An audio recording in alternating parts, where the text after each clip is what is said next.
Hello everyone, it is I, Sakamoto. Welcome to Theory of Reality Part 4 with Dimensional Wanderer from itch.io, another free, trippy game we're going to play. I did a take of this. It was an hour and 20-minute video, but I had the aspect ratio of the game filming all wrong, so everything only appeared like, you can only see like the top left part of the game screen basically. So we're doing this again. And that's okay, because this game was actually really cool to play. And I didn't actually get to beat it, and there actually seems to be a way to beat it. Did you see those three circles in the beginning? Apparently you can collect three of them, and I got two of them somehow, so I'm going to try to get all three this time. This episode is going to be about time travel, and I'm going to get a little bit more in-depth about reality transfers and tell you about how I came to the discovery of the existence of these things, why they might be a problem, or in fact probably are a problem. This dream I had about 10 years ago gave me insight into this, and I'm going to share much of the evidence I've gathered concerning all that, but we'll get to that in a bit here. Hang on a second. My brightness is low. There we go. Fixed it. Okay. So, I don't know what to talk about first, but there's going to be an old man up here, so we're going to talk to him for a second. And then I'll get to all that cool stuff. Press E to talk to characters and advance dialogue. Because this game actually has a lot to do with this whole reality transferring thing. In fact, and the dream I had too, which is really crazy. And I never realized that until I was playing it. And I didn't actually even talk to the old man completely. I pressed E once, and then I left, and then I went into that over there, which we're about to discover what that is in a second. But the important thing is that we talked to this. Yeah, this is why I just pressed E once, and then apparently you can just keep pressing it. So, greetings, young wanderer. Excuse me. I see you have come to enter the dimensional void, but you are too late, wanderer. For this void is on the verge of collapse. When it happens, all life within will be erased in the blink of an eye. Look around, wanderer. This place is empty, deserted. Excuse me. Everyone who has entered the void has never come back. You should leave, wanderer. You cannot save them. They are gone. However, if you do choose to enter, I cannot stop you. I am but a frail old man. I have made it my duty to prevent anyone else from becoming doomed to the void's fate. But if you choose to put that burden upon yourself, that is your own decision, wanderer. But I must ask if you do not enter that void. You don't need to lose any more to its grim fate. Okay, time to go into the void. LOL. This is pretty cool, though. I mean, the only way you can make the game go forward and figure everything out is to go into the void, unfortunately. Oh yeah, this guy. That guy's pretty cool. I've talked to him a couple times. He's got a body of a man in a black hole / galaxy. I don't know what that is for a face. Maybe a void of a different kind? I don't know. What? Why, hello there, wanderer. Welcome to your local dimensional void. I'm the tour guide for this place. Now, this might seem a bit unconventional, but the way you get around here is actually by walking into various objects. What kinds of objects, you may ask? Well, there's 4 of them right here. Simply touch one of them to be warped away to another dimension. And don't mind that swirly thing in the sky. That thing. It might look ominous, but I assure you it means no harm. I think that's where we came out of, but I'm not sure. Now, with all that out of the way, enjoy your time in the void, wanderer. Okay, so time travel. Let's talk about that first. How is time travel possible? How would it be possible? And let's give some context to some things, some paradigms, some ideas that we may have about time travel. Um, I wish I could, like, this pyramid's really small. I bet it leads to a tiny desert. We should go here first. Okay. While we're here, we may as well explore. This lantern here is quite fascinating. I'd like to see where it leads. But if Mitten goes somewhere else, I'll probably have to follow him instead. Babysitting is such a frustrating task. Okay. I'm taking travel pics for the group. Or at least I am now that we've ended up in here. Besides that swirly thing in the sky, though, this doesn't seem that bad. The text moves so I'm sure that old guy meant well, but he's probably a few years too early with warning everyone about this place. Oh no, I'm not talking to you again. Bye. Let's just go to this building. You just walk into stuff and you'll go into a different place. Okay, so this place is kind of important because there's 3 doors at the end of here that will lead us to, I believe, the orbs I'm looking for. So the idea of time travel is we have our reality that we think is objective and permanent that we're in now, but the fact that reality is merely electrical signals in our brain makes this whole idea of building a time machine, I mean, it'd be entirely in our brains anyway, so, I mean, just like everything else. But if everything's in our brains, then what does that even mean? Why can't we fly? Why does it seem like there's a rock there and you hit it with your knuckles and it seems to be permanent? Well, like a dream, I imagine that these things are illusions. They're put by your brain to make things seem objective when it's just a dream. It's like your brain is just kind of like the governor of your life, and you're like this mind or soul that's kind of on a ride. I'm a bush. I've been growing for a while. I'm hoping it'll be a big cozy bush I can live in someday. Okay, he's talking about that bush. I'm not gonna sit here and talk to everybody. They actually don't really give you any clues to what to do. They just kind of say random stuff. Also, the people that are like pixely like this, they don't talk for some reason. At least from what I've gathered, I've tried talking to most of them or a bunch of them, and nothing ever happens. See, E, like the Markiplier meme. E. So let's brush aside the fact that reality is probably a dream and there's only electrical signals in our brain, and let's assume that there's some objectivity or whatever. Let's assume that we could build a time machine. How would we go about doing that? Well, maybe we'd have to build one in the shape of a brain, and it would have to work like a brain, because brains kind of travel through time and through dimensions when we fall asleep or wake up or die or whatever, or are born. These are kind of how we wind up in places where we think we're in reality, but we're not. And this kind of keeps happening like a cycle over and over. And for all you know, you're like in Groundhog Day repeating the same day over and over, or like 50 First Dates, and this is the same day repeating itself, and you're just like not even aware of it. Or maybe this whole lifetime you've already experienced an infinite number of times.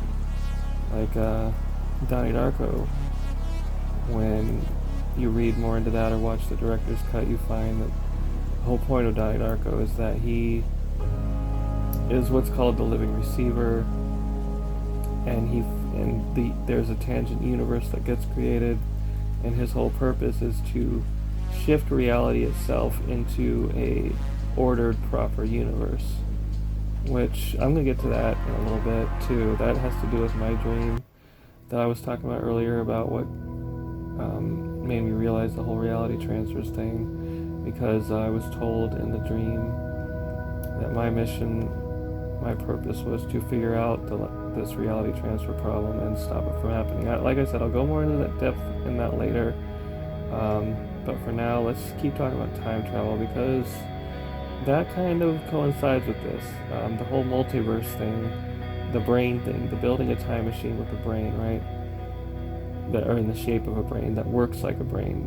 Well, before we could even do that, we not only have to ask ourselves moral implications, we also have to ask ourselves if it's possible, and if we did that, what would that mean? Like, and would we even be able to time travel? Would that even be possible? Would we have enough energy? Would we have to build it like a spaceship here that goes near or as fast as the speed of light? Which, speaking of the speed of light, I know I'm getting scattered here.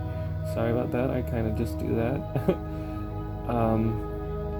The speed of light I find very interesting, that from the perspective of an outside observer, I just recently discovered this. From the perspective of an outside observer, the speed of light seems to have a limit, a finite limit of 1,000 or 1 million, whatever the frick. I can never remember the exact number because I don't really care enough to, but per second or whatever. And then you have your light years, you know, how far light travels in a year, and apparently that's the speed of light. But I find this is the crazy part about it. If you are light, no matter where you are in the universe, even if you're on one end of the universe going all the way to the other end, you would get to that place instantaneously. So for you, the speed of light is infinite. The speed of light is instantaneous when you are light. So the speed of light only works with a limit from an outsider's perspective, you see. Also, apparently everything is moving at the speed of light, which I don't even know how that works. I gotta read more into that, because that's freaking crazy too. That means that we're already moving at the speed of light. So it's like, how can scientists say, like, nothing can move at the speed of light, but everything is moving at the speed of light at the same time? This is a paradox. How does this even work? And I find that it is perhaps possible that everything is a contradiction and a paradox, which I'm going to get into that in another video, probably, assuming I remember, another theory of reality video, because I got a lot of stuff to talk about: morality, truth and lies, paradoxes, all kinds of cool stuff that I'm, like, got cool ideas on. So, anyways, like good versus evil, and why those, in fact, are merely conceptual perceptions as well. But they still seem objective and real, and they kind of are, but they're kind of not, because, like, everything is kind of based on the perceiver's perception of things. Ultimately, everything depends on your belief in it. So back to time travel. Like I said, I'll get more in depth into that stuff later on in another video. But this one's about time travel, and it kind of, I want to finish off what I talked about the last two videos: dreams versus reality transferring, life as a dream stuff. But okay, so for this part, I think we're going to get one of those orbs, but we have to jump across a whole bunch of planets here. Yes, this is beautiful, and I know I'm talking really fast, but let's just chill for a moment and enjoy this. This is actually really pretty. Oh, you want me to show you the rest of the area? Okay, hold on. Sorry, I didn't realize that at first. And we gotta be careful to try not to fall off this thing. But the music here is really peaceful and nice. It looks like we're in the Milky Way, or some galaxy, or that is the part of the galaxy. I don't know. Oh yeah, and this made me think about this other thing I was thinking about before we just chill for a second. So atoms, I talked about this in the first reality transfer theory of reality video, where I was talking about how atoms at the cosmic level, how everything is kind of like atoms in a cosmic. What am I saying? You can see atoms at the cosmic and macroscopic levels when you think of, and how they work, when you think of them popping in and out of existence as electrons, and you're a proton and a neutron, and everything around you is kind of like electrons popping in and out of existence. But instead of appearing and disappearing at random, they are the things that are around you that are living objects, or like cars or people in cars, bicycles, people approaching you by walking, you approaching them when you move around through space, and then they leave your vision through your event horizon usually, or enter it when maybe you watch a person being born or whatever, or die, I guess, unfortunately. But then their bodies are still there, but the life force is gone. It's crazy. So if you think of electrons as the things around you that move, and yourself is like a neutron, and with protons, and protons have a positive charge, you have a positive charge, because that's what you mostly are, and everything around you could be perceived as something that has a negative charge, but that doesn't have to be a bad thing. But maybe it kind of takes energy from you to exist if you're like an introvert or whatever. Anyways, I'm getting ahead of myself here. You see this at the so you see atoms at the macroscopic level like that. You see it at the cosmic level when you think of yourself as a perceiver of being like a sun, you know what I mean? Or if you're a planet in space and like everything around you, but it moves at a much slower speed. So at the atomic level, everything moves like ridiculously fast. Things are spinning around and popping in and out of existence. It's freaking crazy down there. At the macroscopic level, and by that I mean observer's point of view as a human, things are moving much slower. The atom, the atomic existence of things perceived this way, because the atoms are all bunched together as what we see as our hands, our bodies, our objects around us. They also are moving just at a much slower pace, because the atoms have all come together to create these larger objects. And in space, things move even slower. You have billions of years of evolution of the universe caused probably by the Big Bang or whatever. And so everything out here moves even a bajillion times slower than it does at the human perception level of being in an environment. So let's start jumping through these planets real quick. And I don't know how it works, but I'm able to jump across every one as long as I'm focused and able to do this. I don't think I'm going to fall. See? Somehow I just get over there. So your planets and stars, like if you're a star, you get planets around you, and for millions and billions or even trillions of years, you'll see the same planets going around you, but eventually they disappear by like losing orbit, or you grow so big that you consume them or whatever.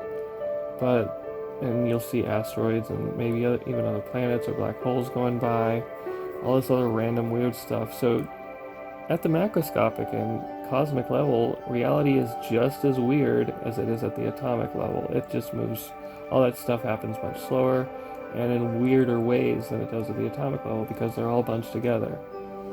So what was my point in all this? Why was I bringing that up again?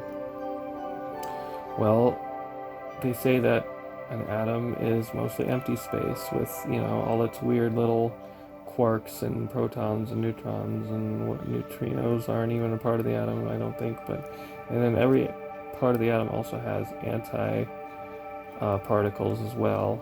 Oh yeah, particles. That's what all that stuff is, basically. I think. I'm not sure exactly, but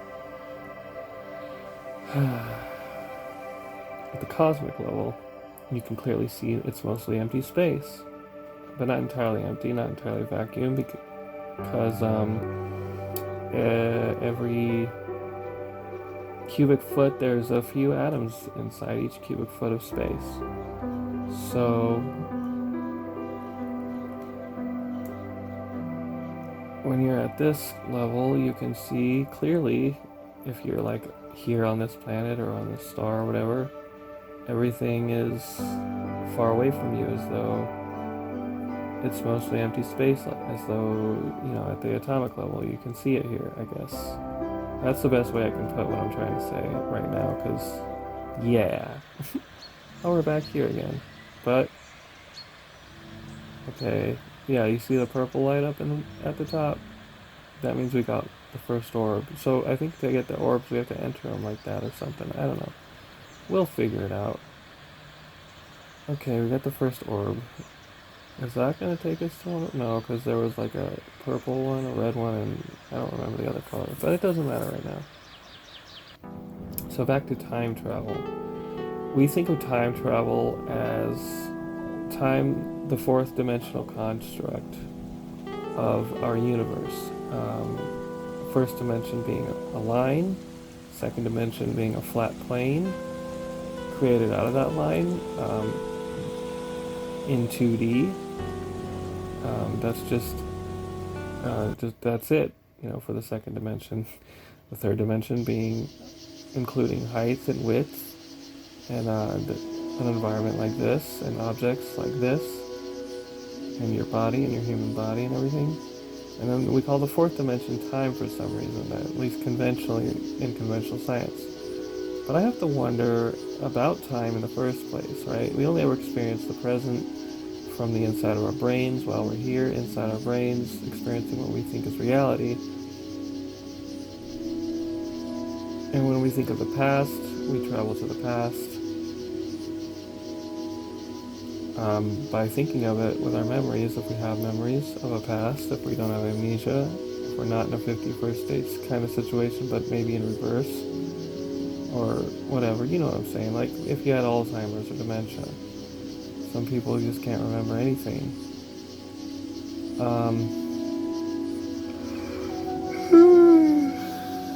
The future is just an imagined idea about things we think will happen or believe will happen, and sometimes we see those things happening and sometimes we don't. We think that we're moving through this ethereal imagined thing called time, but for all we know, time isn't even real. I mean, it's also a perception inside the brain. Time is based on how the observer perceives it. It moves as you observe. If you're moving at the speed of light, no time passes for you at all. You can go anywhere and be anywhere in the universe at any time. So, if you close your eyes and you imagine space and you imagine yourself there or whatever, you can think of it kind of like remote viewing in a way if you want.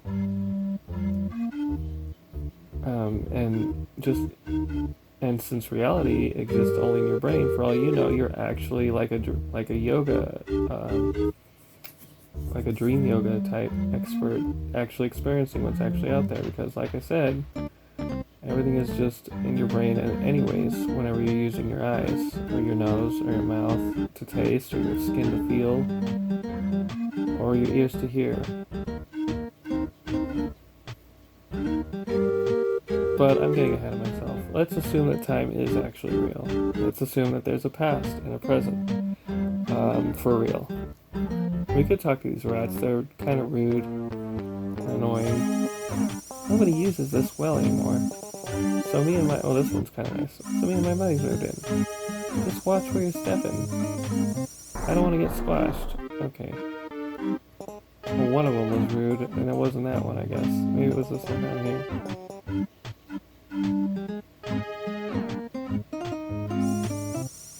I've been saving this cheese for a while. Should I eat it now? But if I wait longer, it'll be even more amazing when I finally eat it. But also, it's been here so long now already. This is too complicated. Well, that's kind of metaphorical for what I'm talking about a little bit. Interesting. About time. Oh, we're back here again? But we already did this. Oh wait, but there is another reality we can enter through the flame, and there might even be another one around here that I'm not entirely aware of because I don't remember. I didn't actually try to find anything else other than the flame and the spaceship. And that's okay. So we think time also exists because we see things moving. We think time has to exist because everything is in motion, and everything seems to have been in motion for billions of years. But what is motion, right? Is that an illusion too? I mean, everything's in our brains, isn't it? Who knows? That's why I think if we were to build a time machine, we would not only have to model it based on the brain and understand everything, not only about the brain and the universe, but also about consciousness and everything, and reality transferring and dreams. But also, the brain itself might be time traveling through you when you travel these multiverses through dreaming. I'll get more into that in a minute. And that's kind of a way of space travel if you think about it. I'm getting ahead of myself again, I'm sorry. So time travel, time machine, shaped like a brain, yada yada yada. Under Another thing to consider that I wanted to get to with all this was when you, let me think here. In order to time travel, you'd have to have some crazy calculations of using calculus and possibly a version of math that doesn't even exist yet, because you have to calculate the entire cosmos, of where everything was if you wanted to go to the past, in position relation to where you want to go. So if you wanted to, say, go back a day, you'd have to know exactly where the Earth was yesterday in order to get to there, like as though you're moving forward to another destination. Because apparently with time in our universe you can only move forward, but to move backward you'd have to move forward to go backward, I think, or something like that. You'd have to move forward through going backwards by, like, say, walking backwards, for example, or walking a bicycle backwards. So you'd have to either be able to know in order to be able to instantaneously travel from one moment to another, where in the universe everything was then, or you could almost harness the universe and time itself as though you're playing a tug of war with a rope to move backwards through it. So you'd have to move everything. You'd have to, like, almost be able to manipulate reality itself with your own hands and mold it to where it's moving backwards for you.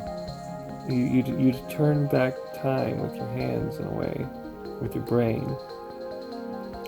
Because remember, you are in your brain and you are going to be moving in your brain through time using this device if you were to move it. So is time travel possible? Are time machines possible? Maybe. Or would we rather try to use something like a black hole or a wormhole or something? And what are tachyons? They may not even exist. They're just kind of an idea that may or may not exist. They're a theory. Hey, look, it's Mario. This place is interesting. I remember going through that door before. Is there another door we can go through? No, I think that's the only one. Why is it sounding like a fax machine up in this bitch? Well, cool. You know, last time I played this game, I did go to this area, but I didn't look at all these computer screens. Ella Paris, no meme. Gaming. Give it up for gaming. Message once per minute for quantum HP gain, maximum HP grind. Okay. Looks like some onions or apples? I can't tell. It's too pixelated. We got a cute piggy bank dog thing here. It's magic, Joel. It's magic. But who really died that day? And who came back? Interesting. You're invited to suffer. Join.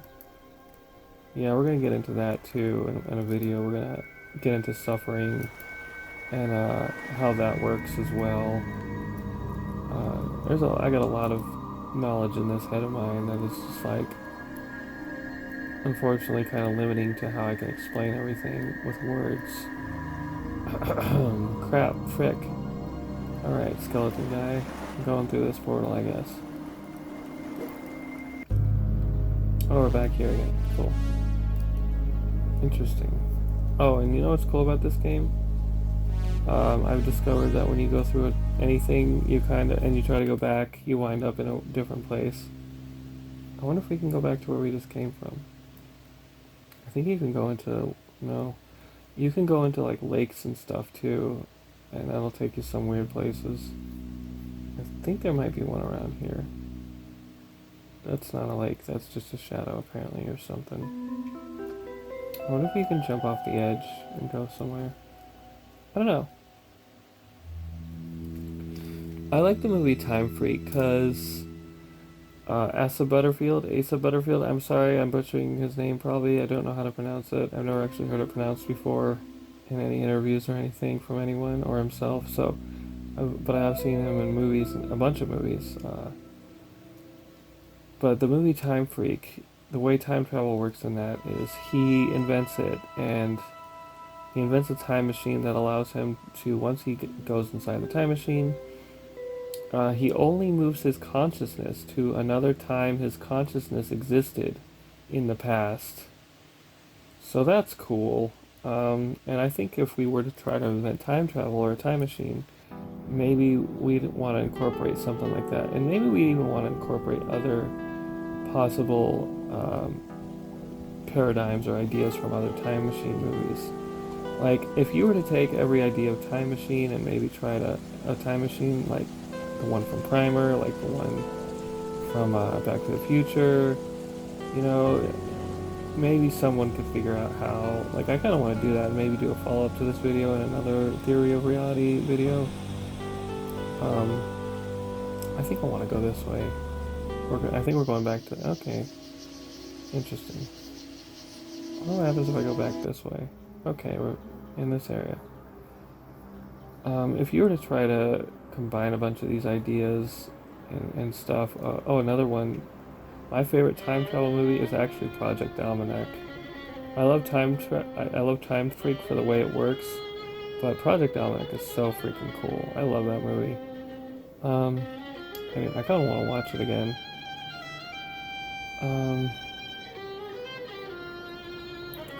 But I like the way time travel actually works in Time Freak, because I think if we were to try to invent time travel, maybe that could be how we would do it. Maybe. I don't know. We'd have to understand how we latch onto consciousness, which isn't located exclusively in the brain, because like I've said before, the brain doesn't do consciousness, consciousness does the brain, like an invisible quantum field of atoms, the empty space in the atoms or something, or maybe it's just something that can't be tangible. Maybe it's both tangible and intangible at the same time somehow, by kind of riding along inside the brain. This is dualism, I believe.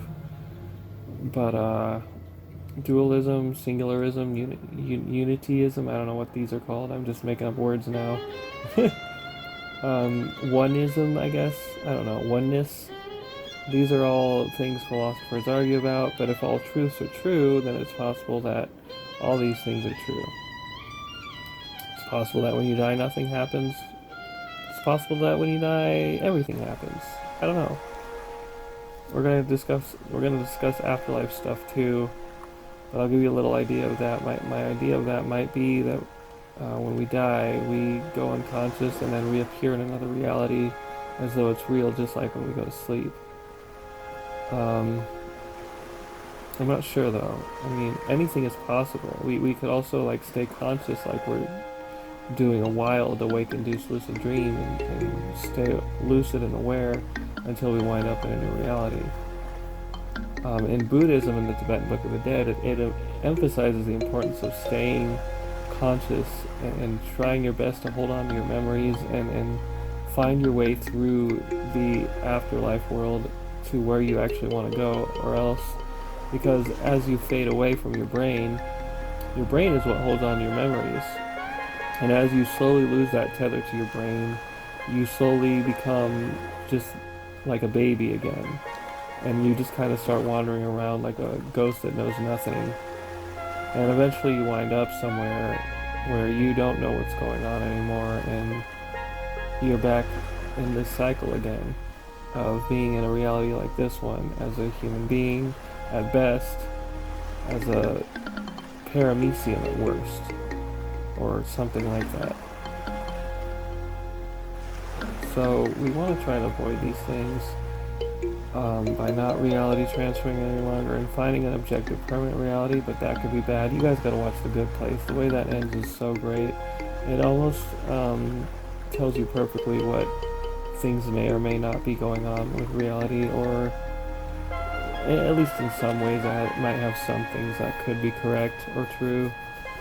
It's hard to say without going into further detail about these things, which, like I said, I wanted to go into further detail about afterlife stuff later on in another video. In fact, I want to read the Tibetan Book of the Dead again, because it's been a long time since I read it.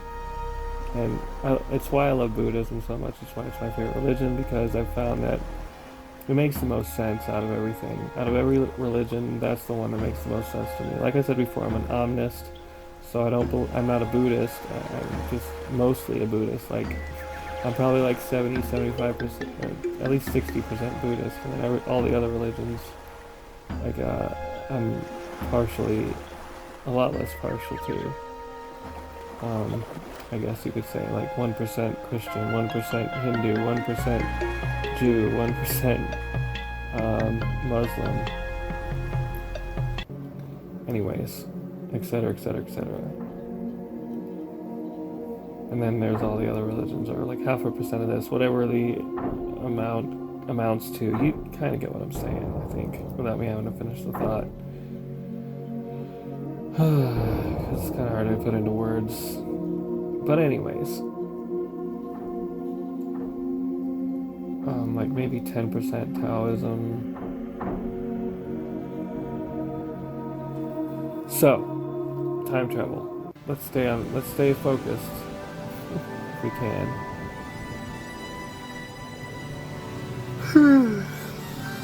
How does that relate to multiverse travel?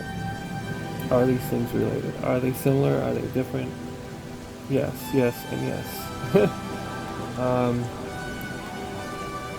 So when you travel through the multiverse by falling asleep or dying or being born later on or whatever, you could be traveling through space instead of time, because I learned recently that the universe is so big that it could be... Oh crap, I don't have my fan on for my computer.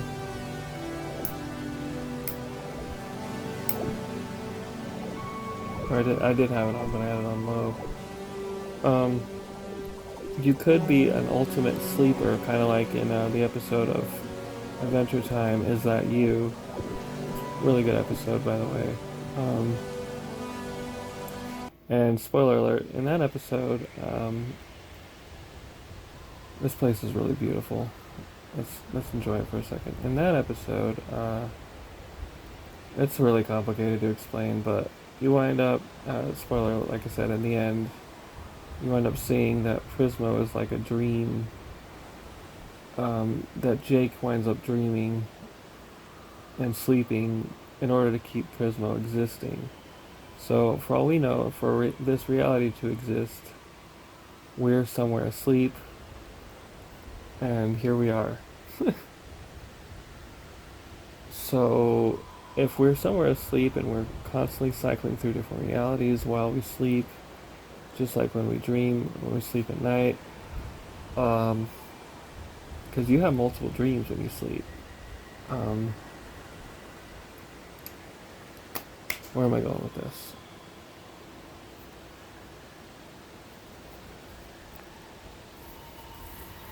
Let me think for a second. You could be traveling through space. Because, I found out recently that the universe is so big that it could be infinite, and therefore, if it's infinite, we have the multiverse already in the one universe that we exist in. So there's that.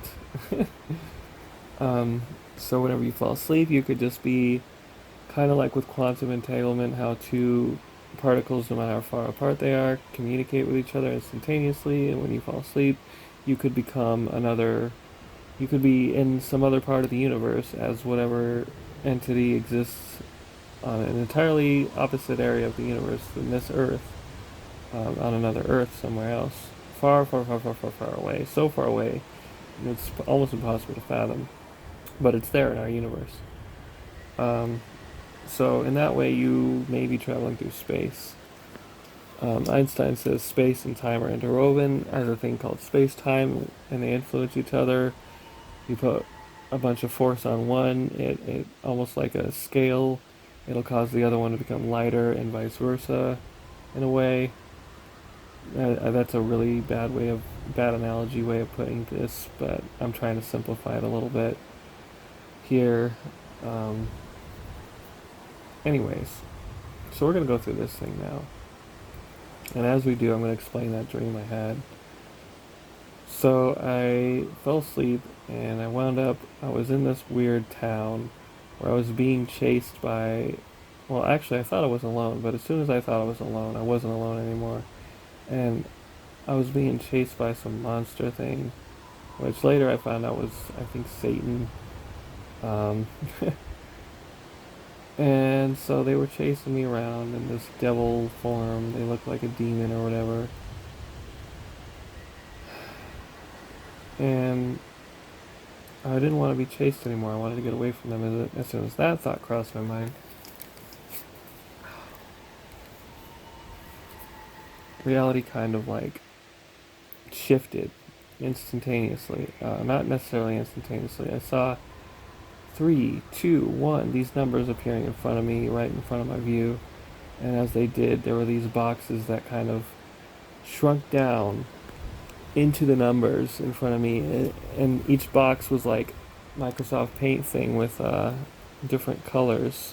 If you go into Microsoft Paint and you hit, the paint bucket and you splash whatever color on, then you have like green or yellow or red. So let's say the 3 had the green, and then the green square would just come down like a 2D. It was two dimensional in front of me into the 3, and then I guess there was white space outside of that, and then the same thing would happen with 2, but 2 would be a different color, and then the same thing would happen with 1, and 1 would be a different color, and each one would go 3, 2, 1, and then at 0, instead of there being 0, I would just be in another reality.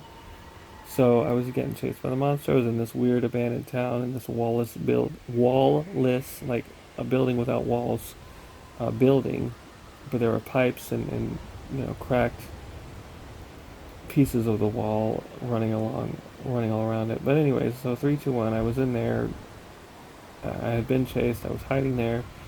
Then I was in this theater at the end of that where 0 should have been. I was surrounded by circus performers, and they were like doing these crazy stunts and things. That was pretty cool and interesting. And as soon as I'm like, okay, so I'm here now, whatever.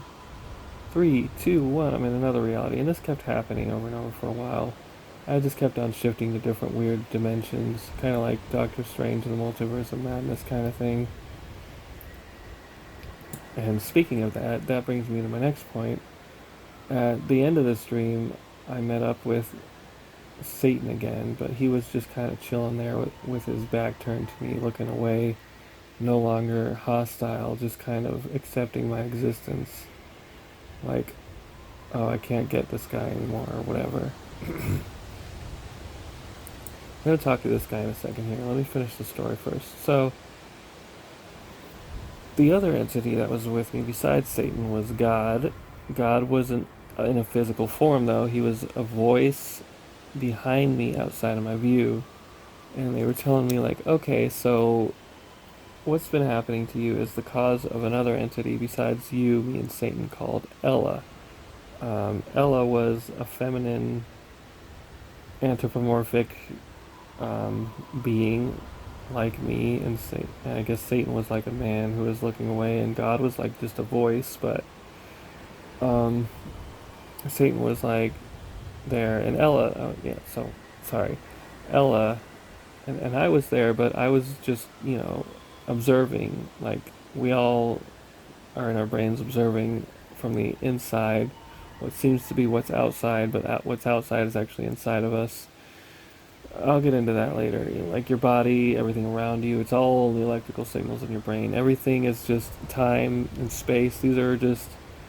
Space is just an idea that, like, say the distance between you and the screen you're watching this video on, right? Hey, look, that chimney's got smoke and it's actually moving. I thought it was still for a second. It's nothing but a feeling of space formed in your brain. There's no actual space between you and anything around you, because everything only exists in your brain. Time is kind of like that too, I think. Time seems to move, but it's also entirely governed and run by your perception of it in your brain. So, God told me that my mission in life was to stop the reality transfers. That brings back to what I said earlier about this being my main mission in life, to understand completely how it's happening, why it's happening. And according to God, Ella was the cause of all this. She's doing shit. I'm sorry about that. She does this unknowingly. It's like a power she has to cause us to cycle through these realities. And the reason why this is a problem is this is what creates chaos and entropy in our universe, apparently. When we reality transfer, we lose all our memories, wind up in another reality where we think it's real, and we become something entirely different. An entirely different human, or maybe we dream we're an animal, or we dream like we're a brick in a building, like I was explaining in the last episode about salvia. Hello there. I see that poor old man's efforts have been in vain. Otherwise, you wouldn't even be here. I don't know what you think you can do. Running around and looking at things isn't going to save anyone. I've given up, as should you. That's why I've come to live out here, as far from anyone as possible. I can't stand to be around others while knowing what's coming.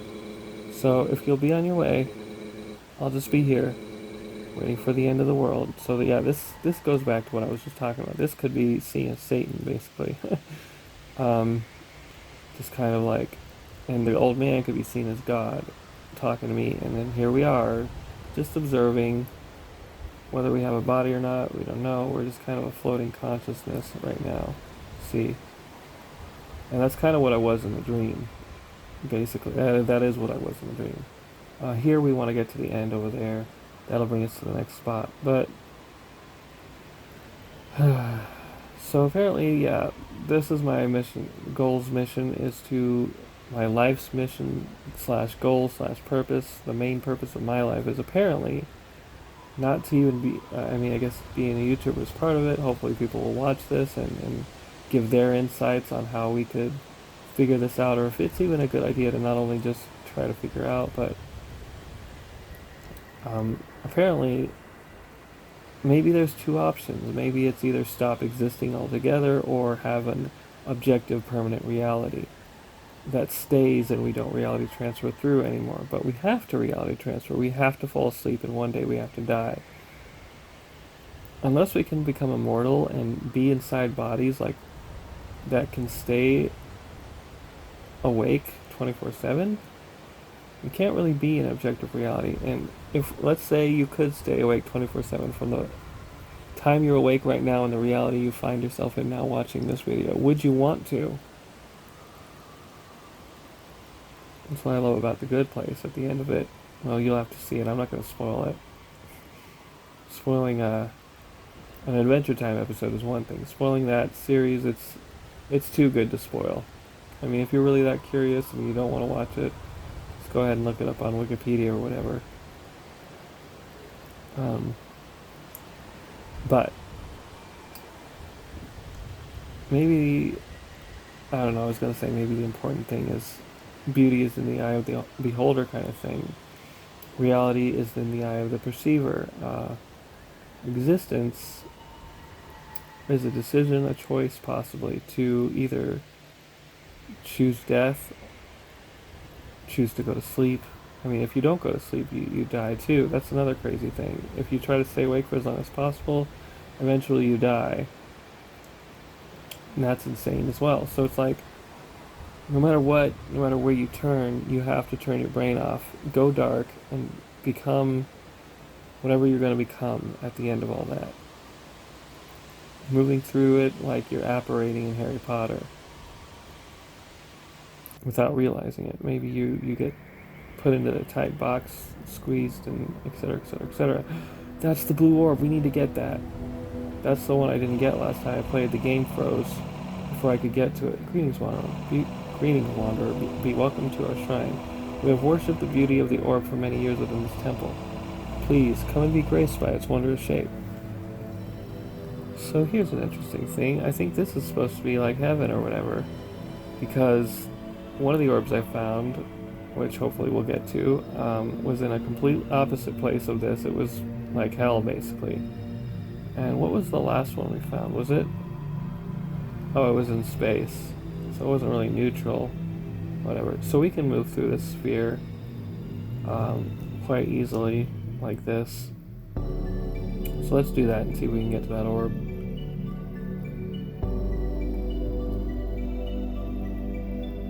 Alright guys, thanks.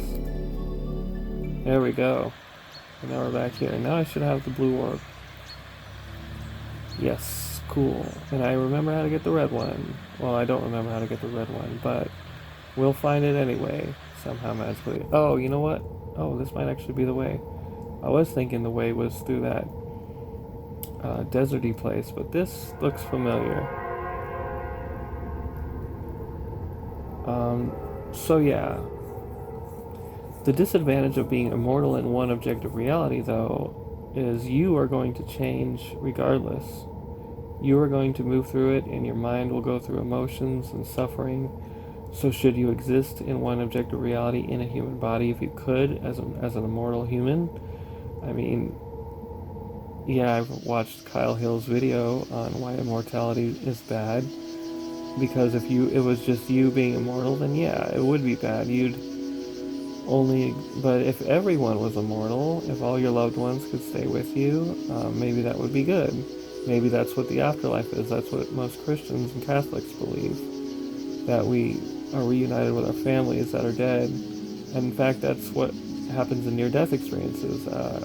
Everyone, or most people, wind up meeting up with a lot and seeing a lot of their dead relatives and friends who have died. So, and that's cool, obviously. And I guess if you want to stay there, you can, or if you don't, you don't have to. I don't know. Because, I mean, in Buddhism, that does happen, but then you wind up still moving through, like I'm moving right now, like you're floating through the afterlife, meeting up with all kinds of different weird spiritual things, spiritual beings, spirits, gods, demons, all kinds of stuff. You can wind up in hell, but hell is a weird thing that's kind of like temporary, and you can easily just leave at any time. You can wind up meeting some kind of judgmental Satan-like demon who tries to take you to these kinds of planes of existence, these kinds of locations. But you have to remember, locations might actually be an illusion as well. And everything in the afterlife might be an illusion. Holy shit, I found the last orb without... Oh no, I found the place with the orbs. That's interesting. Okay, so we had the blue one in the heaven realm, the pink one in the space realm. The red one will be from the hell realm. And I guess this is a door that's going to open once we go through all that. So we're going to have to leave here, unfortunately, and hopefully be able to find our way back.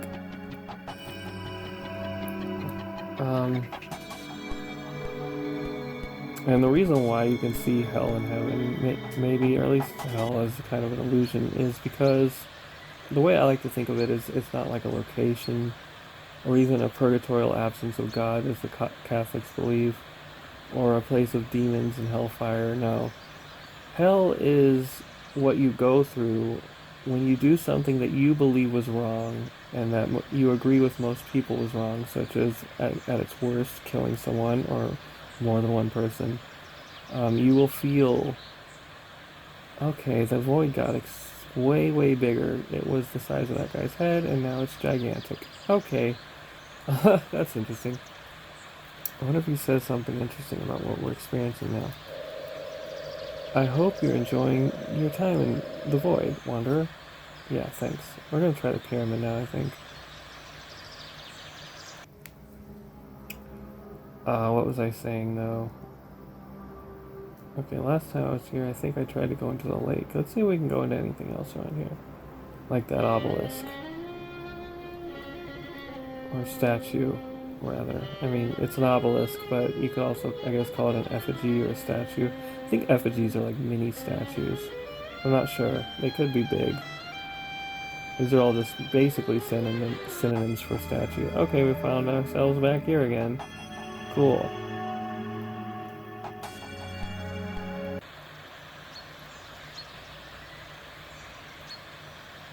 How do we get back to hell? Do we have to go to the fire thing, maybe? Wait, hang on. No, that's not gonna work. We tried the building. Did we go through this way before? Didn't this lead us to heaven last time? IDK, lol. Let's just keep going. We'll find it eventually.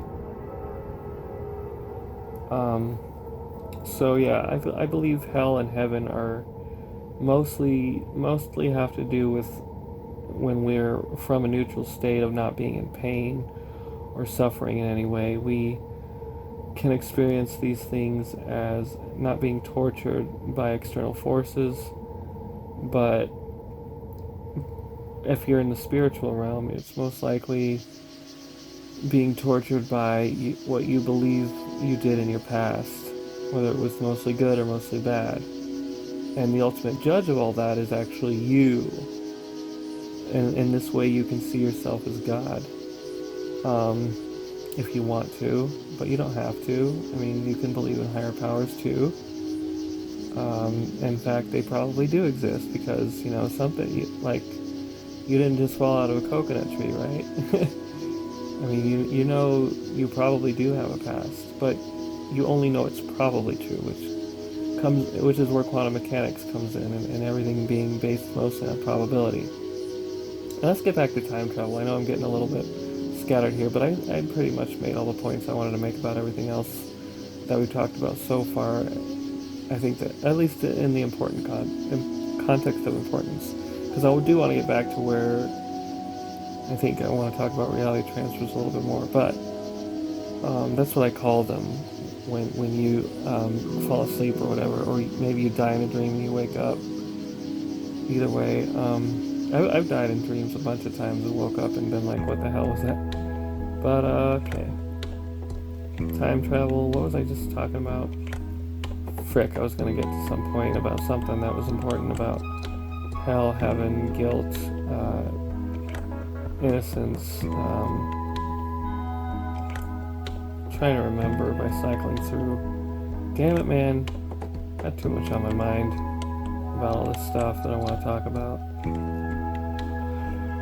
I'm sleepy. That's not helpful either. What was I talking about? I think it might have been possibly important. I was trying to get to a point of reference about some stuff that I'm not sure what I was talking about. Blah blah blah blah blah blah blah blah blah blah blah blah blah blah blah blah blah blah. Context. Things not making sense. Crap, man. I wish I could go back and figure out what I was trying to remember what I was talking about.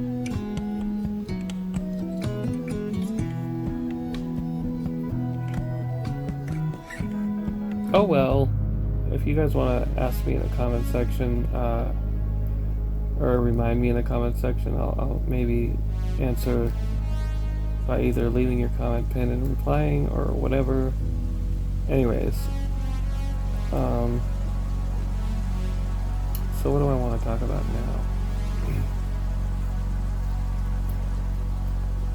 now?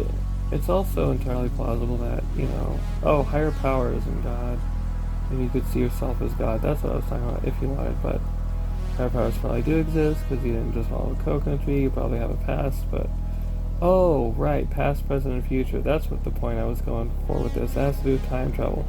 If you're recording something or writing something down, that's a form of time travel. Because let's say you write down the words, hello, future me, but present me, but past me. For you see, while you read this, I am telling you this from the past, but I am recording this in the present from what I perceive to be from my point of view in the present, and you are in the future reading this. In this way, you can see time as the past, present, and future being all existing simultaneously.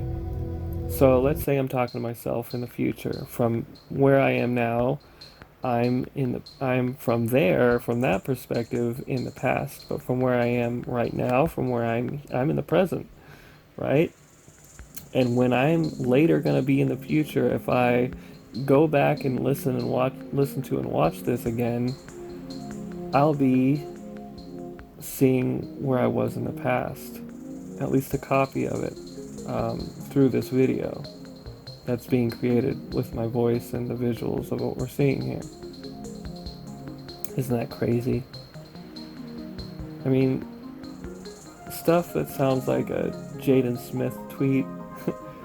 I mean, it's true though, you know? Another thing that's weird is our eyeballs, and I just remembered this is gonna sound like another weird Jaden Smith tweet thing, but when you look in a mirror and you see your own reflection in your eyeball, you see your body, you do realize that every eyeball instance in the mirror is infinite, right? Just like when you hold a mirror up to a mirror and you see infinity, you'll see that with your own eyes. So in that way, oh, we're going to hell now, yay. This is the way to the hellscape that we got to get the last orb from. This place is a little bit difficult. The walls are, you can only see them. You can only see in there by being very close to the walls. That's the only place the light exists. What was I going through with that? Oh, so it's interesting. You can see infinity in your own eyes, not only when you look into a mirror, but when you look into another person's eyes, because you see a reflection in their eyes. That's part of the reason why they say eyes are the windows to the soul. And it's funny how the eye is shaped like a galaxy with a black hole in the middle. And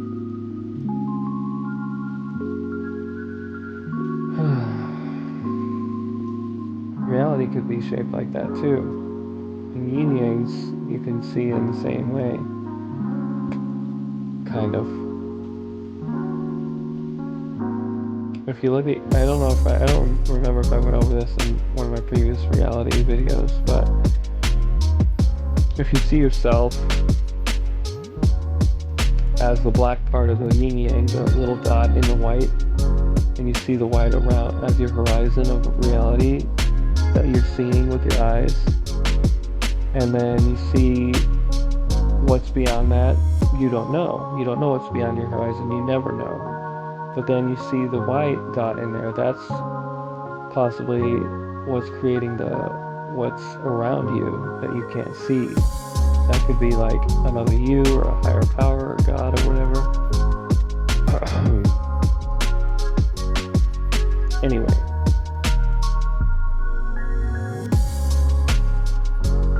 I'm also part Wiccan. I like to believe that there's a god and a goddess that birthed the universe. And I'll get more into that later, but I find that pretty interesting. We got all the orbs. Now I have to remember how to get back to that heaven place. What door did I enter to get there? I think the pyramid, if I'm not mistaken. Oh yeah, and then the obelisk. Hopefully it'll still be there and I won't go to a different weirder place.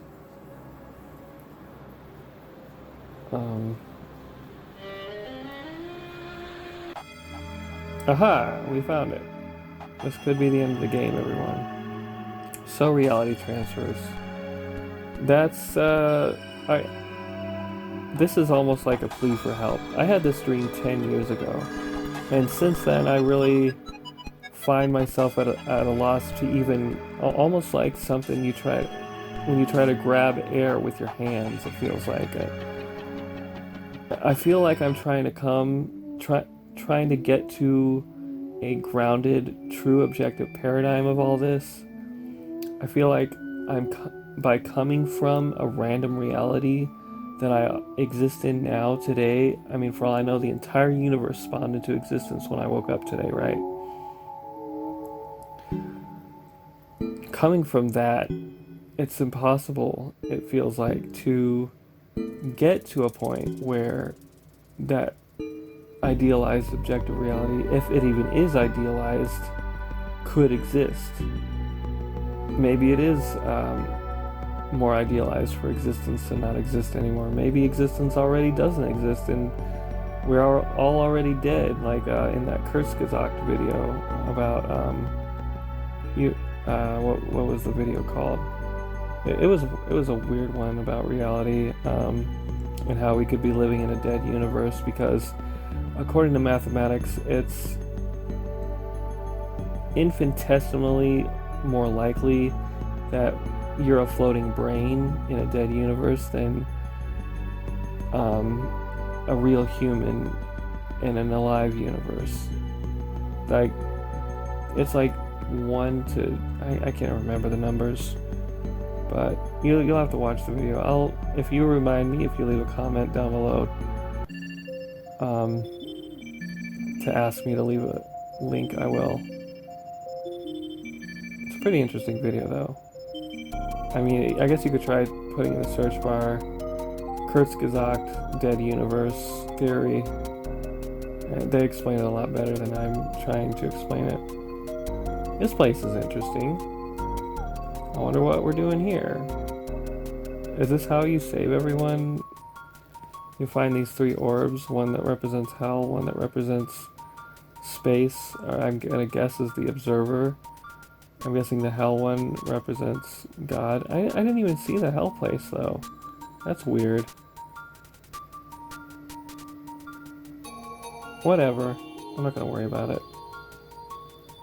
And then I guess the blue one kind of represents heaven or whatever.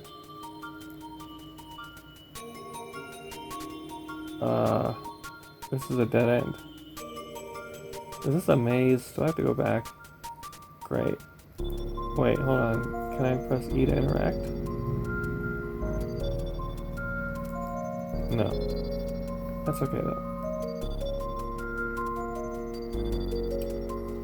I wanted to get more into time travel a little bit. Okay, we gotta go through that arch. But I don't know, I guess I'll try to get more into that later in another video. I just kind of wanted to open the Pandora's box of questioning it a little bit, kind of put our feet into the water. This might be the end of the game, not being able to go anywhere else. I'm not sure though. What the hell? Am I trapped in here? Whoa, everything's different now.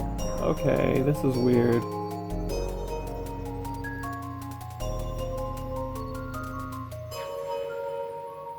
Sorry, my computer moves a certain way and the fan goes bzzz. Oh guys, looks like we reached the... Okay, hold on, this is different. Hello. Okay, this is happening now. Let me guess, I'll wind up on that wall by jumping this way. Yep, okay. Stop that. Oh, that noise is coming from the game. Interesting.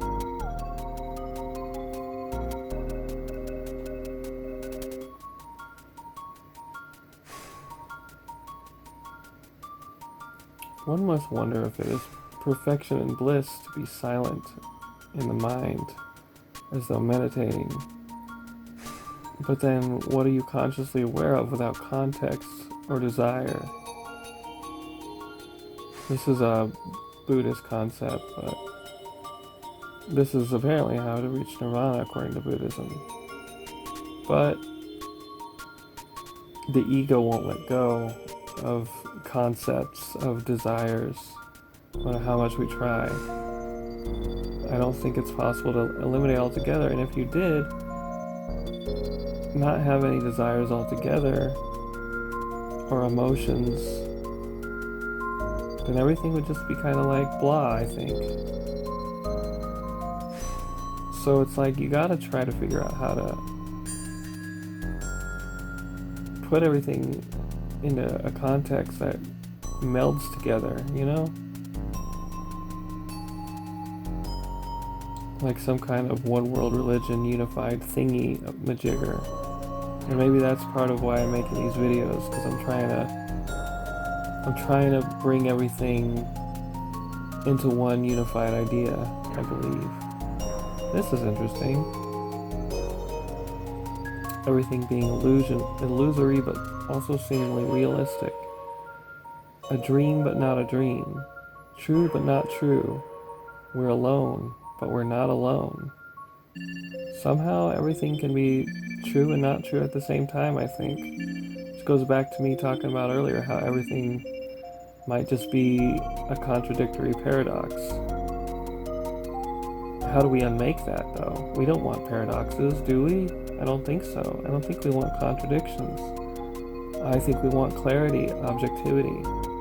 I think we want understanding. Even if it's a never-ending quest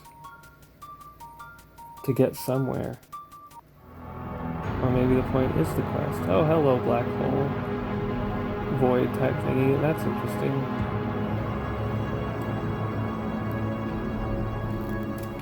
So we went on this journey, we found the 3 orbs, and now we find ourselves here. I don't even know how to describe this. Walkway to another void, it looks like. I wonder if I'm going to go meet up with that old man again, or if everything will stop existing, or what. I also wonder if, like, things are like maybe our consciousness is kind of like a black hole, and like how a black hole has to die because of Hawking radiation and, you know, collapse or disappear, whatever, at the end of the day. Could we... That's another thing I want to talk more in depth about, is black holes and stars and how they could be us. Because we're all made of the same stuff. Hydrogen, helium, oxygen, and nitrogen, I believe, are the 4 most common elements in the universe. And guess what? They're the largest amount of elements that the human body contains. Isn't that crazy? How long is this freaking thing? Are we there yet? No, I'm just gonna keep going forward. Damn, this is long. Bouncy bounce. Oh, sound is going weird now. The closer we get to it, the more things glitch out. It looks like. Oh, we're getting close. Ish, kinda. Okay, we really are gonna go to a black hole. What the hell?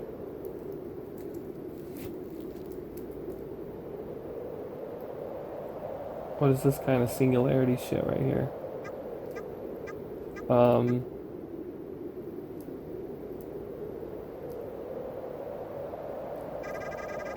What just happened?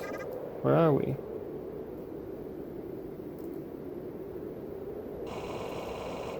I don't understand. It's as if the world has lost its shape. I can't see anything. Did you do this? I never got to eat my cheese. Oh my gosh, it's the rats.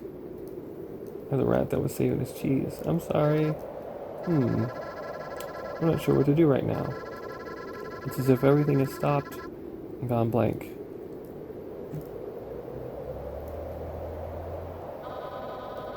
Maybe this is what that old guy was trying to warn us about. I guess we're just stuck here. Dot. Dot. Dot. Slurp, slurp.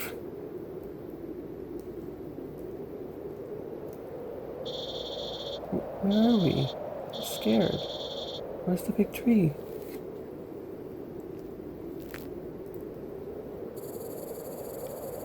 At least it's kind of peaceful, I guess. Even if it is really empty.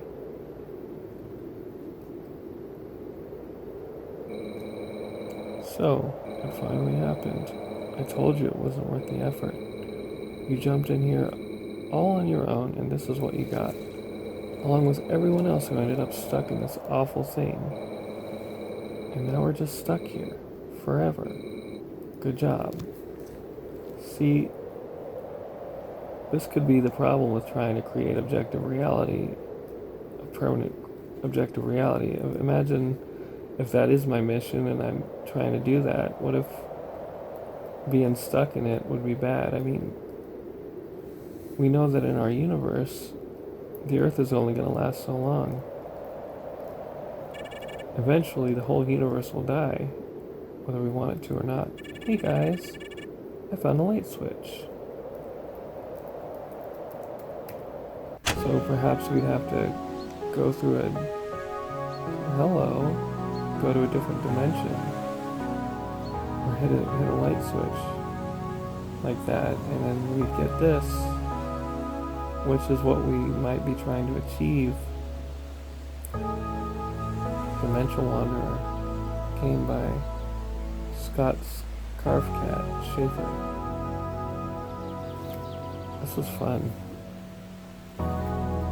This was such a good game. I'm surprised it was so good. And it actually had a beginning, middle, and end too. Wanderer. I don't know how you found a way out of there, but I'm ever so grateful to finally be able to reunite with my old friend. Thank you, Wanderer. I didn't know you guys were friends. Well, I wasn't expecting that. It's really nice to be able to be with the old man again after all this time. So I guess all I can really say is thanks. Appreciate it. Okay.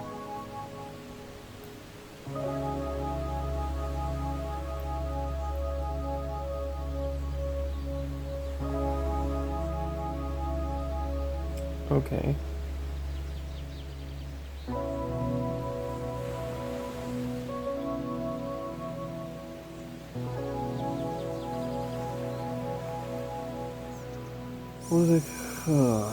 This is not my home. Where's my house? I am disturbed. So, could we find objective reality as a location? Could we do it by reality transferring? And this is where I get stuck. If reality transferring is the problem, why does it feel like it's the only answer to getting to an objective reality? Why does it feel like to get there we'd have to go through a door or a portal that may or may not be possible to exist to get there? Is this the afterlife? Is this a dream that we will wake up from when we die? Or fall asleep?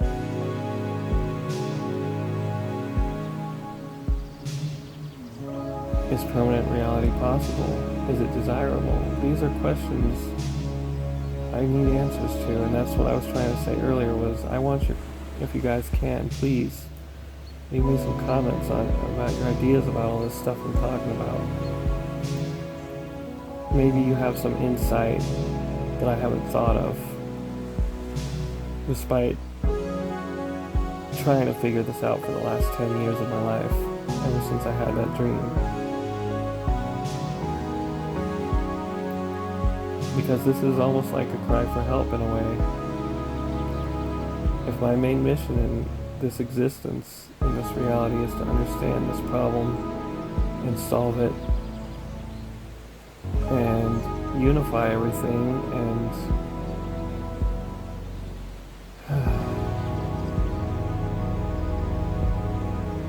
please help me with whatever information you can provide. I would really appreciate it. Anything at all, even if you don't even know, like even if it's just a weird idea, it could unlock something in my brain that'll allow me to understand things that I hadn't previously thought of. Anything. You could just say the word poo-poo in the butt, and I'll be like, oh, that means that we're all stuck with poop in our butts most of the time, and yeah, okay, and I can contextualize that into something, maybe. I mean, that's obviously a weird, obviously comedic example, but so don't take that literally. But if you think of anything, just don't be afraid to comment it, please. Any information is valuable to me. Is my point there. I found my cheese. I can finally eat it. Maybe I'll wait just a little longer. The shape of these hills is quite interesting. Wouldn't you agree, Wanderer?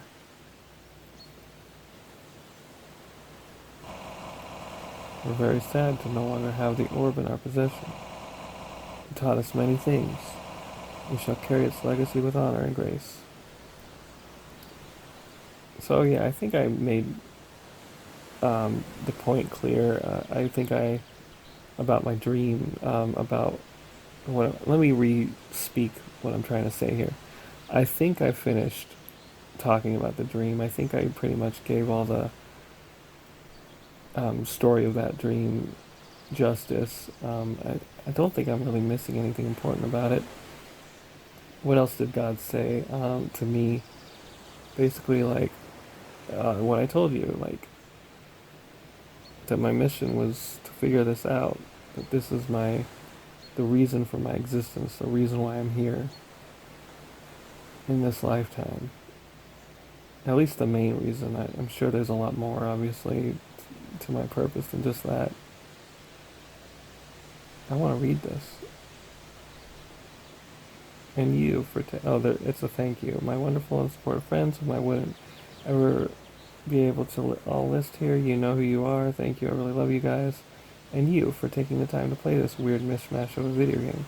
Really hope you enjoyed it. Have a nice day. Ella, I think I mentioned what was important about Ella. She's kind of like America in that's kind of how her powers work. And